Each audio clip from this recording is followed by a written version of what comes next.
Bonjour à tous, aujourd'hui nous allons voir comment étudier le rachat de trimestre avec Maxirem. Donc là j'ai préenregistré un dossier pour qu'on puisse voir déjà ce qu'il faut regarder. Donc la première chose à faire c'est de regarder s'il manque des trimestres. Auquel cas il ne serait pas utile de racheter des trimestres puisque de toute façon on ne peut plus racheter des trimestres pour bénéficier d'un départ anticipé. Donc là on voit nos résultats à 62 ans. On peut constater donc qu'il lui manque 12 trimestres. C'est justement le nombre maximum de trimestres qu'on peut racheter. Donc on peut racheter des trimestres soit au titre des années incomplètes, soit au titre des années d'études. Donc là j'ai imprimé l'étude justement pour qu'on regarde sur le relevé de carrière s'il y a des années incomplètes. Donc on voit là déjà que les années de 80 à 84 sont des années incomplètes et l'année 2001 aussi où il manque 3 trimestres. Ça pourrait être aussi au titre des années d'études, d'où l'importance dans les informations à collecter de demander les années d'études pour, par exemple, s'il avait fait des années d'études 79, 80, on aurait pu aussi racheter ces trimestres-là. Bon là, de toute façon, il y en a suffisamment en années incomplètes. Alors, à savoir que là, il a 3 trimestres qui manquent dans le régime de la CIPAV, et que c'est moins cher de racheter auprès des régimes profession libérale qu'auprès des régimes alignés.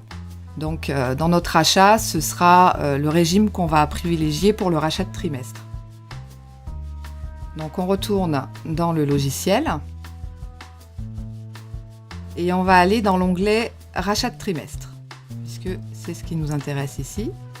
Donc on a l'âge du rachat qui est pré-renseigné en fonction de la date de naissance qu'on a rentrée, qui sera l'âge actuel, puisque le barème va dépendre de l'âge de la demande du rachat et du revenu moyen. Donc le revenu moyen, on va mettre par exemple 40 000 €, sachant qu'il y a un barème avec 3 tranches et que quand on est au-dessus du PASS, de toute façon, c'est le même prix. Qu'on soit à 40 000 ou à 200 000, le coût du rachat sera le même. Donc la tranche d'imposition actuelle, d'où l'importance aussi de demander l'avis d'imposition pour connaître la tranche. Là par exemple on va mettre une TMI à 30 et puis on va estimer aussi la tranche d'imposition au moment de la retraite, puisque dans le rapport on va avoir un comparatif, une rentabilité du rachat après impôt. Donc, on va mettre 30 aussi par exemple. Et puis ici, on a donc le comparatif avec un contrat de retraite supplémentaire, par exemple un PERP ou un contrat Madelin. Donc là, on peut changer le taux de rendement de l'épargne et le taux technique, qui sont préenregistrés avec des taux de 2 et 0%. Donc ici, on va pouvoir ajouter notre rachat de trimestre. Donc là, on a vu que c'était plus intéressant de racheter en priorité auprès de la CIPAV.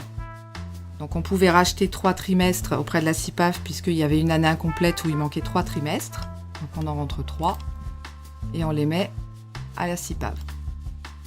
Voilà. Automatiquement, on va nous calculer le coût d'un trimestre en fonction justement du revenu qu'on a rentré et de l'âge de l'assuré.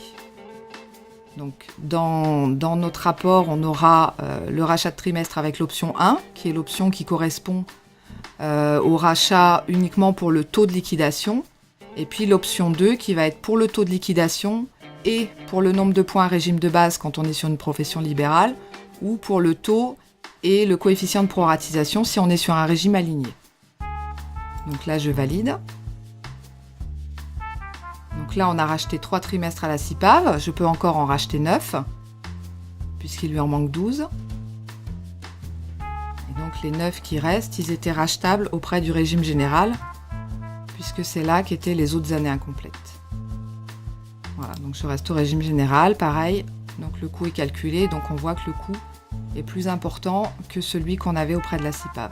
Donc pareil, je valide. Voilà, je retrouve bien mes 3 trimestres auprès de la CIPAV et 9 trimestres rachetés auprès du régime général. Donc je vais pouvoir retourner dans mes résultats. Voilà, et là donc j'ai une autre case qui est apparue puisque je vais pouvoir regarder mes résultats donc sans rachat de trimestre et j'aurai aussi donc les résultats avec l'option 1 et les résultats avec l'option 2. Voilà, donc là, si je regarde la synthèse à 62 ans avec l'option 1, là, je vais avoir le taux plein puisque j'ai racheté mes 12 trimestres qui me manquaient à 62 ans. Voilà, donc on voit là, j'ai bien le taux plein, 50% sur les régimes alignés, 100% sur les autres régimes. Alors là où ce sera plus parlant, c'est dans l'édition du rapport. Donc là, je vais l'éditer avec le rachat de trimestre. Voilà, mon rapport s'est édité ici, en bas à gauche. Et je clique dessus. Et là, donc on va voir dans le rapport. Donc, comme d'habitude, les premières pages restent les mêmes. Donc ça, c'est les pensions sans rachat, les réversions. Et là, on arrive donc au paragraphe sur le rachat de trimestre. On nous rappelle bien qu'on peut racheter jusqu'à 12 trimestres, soit au titre des années d'études, soit au titre des années incomplètes. Et là, donc j'ai l'analyse du rachat, donc le coût du rachat des 12 trimestres, avec un coût initial. On prend en compte l'économie d'impôt, puisque j'ai rentré une TMI à 30%, donc le coût réel après cette déduction de 30%. Et donc, le comparatif ici des pensions, donc sans rachat, avec l'option 1, donc uniquement pour le taux, et ici pour le taux et le coefficient de proratisation, ou le nombre de points si je suis sur la CIPAV. Donc ici, on va avoir le gain de pension global, et ici le retour sur investissement, donc qui correspond au coût du rachat après impôt, divisé par le gain de pension après impôt. Donc on voit ici que c'est pas très intéressant.